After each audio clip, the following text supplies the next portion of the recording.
Thank you, Sonia. The next tribute we have is from Dawn Hull, which is the sister of David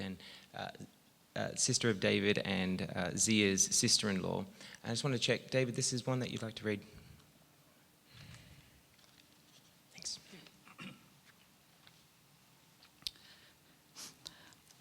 As happens when one moves continents, there's family that you don't see as often as you would like to. And Ken and Dawn Hull, my sister and brother-in-law, fit directly into that category.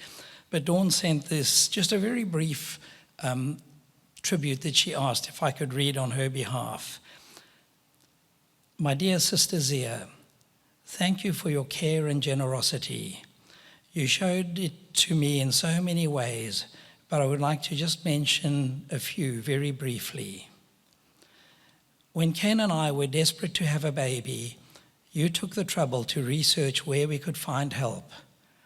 This was 20 plus years before the advent of the internet. You discovered that there was nowhere unless you were very wealthy. You cared enough to do the work for me and then to offer comfort when that turned into a dead end. In 1984, when I was busy with my university studies, I needed a project typed, and you agreed to do it. This was before Microsoft Word had even been dreamed of, and if I remember rightly, maybe the early days of golf ball typewriters for those of you who were born last century. And so it was a relatively onerous task, and one that Zea didn't really have the time for at the time. However, Zea agreed, and you did it for me. And that report contributed to the only distinction I ever achieved in my university studies. You gifted me your gorgeous scarf on a trip back to Cape Town.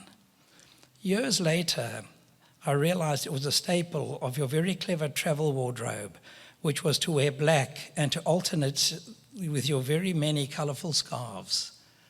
I treasure that. And then the wonderful offer to replace my broken sewing machine, and that opened so many possibilities for me to realize my own creativity. I thank you, Zea, for these examples, and they are just that, examples in a practical way of your love and your care. I thank you too for always being there for my brother, even when you were stretched to the limit. You relied on God to give you strength and see you through. Thank you for being a real sister, and I extend my love to all who feel the loss of Zea. And this is from Dawn, my sister, Zea's sister-in-law, who lives in Cape Town in South Africa.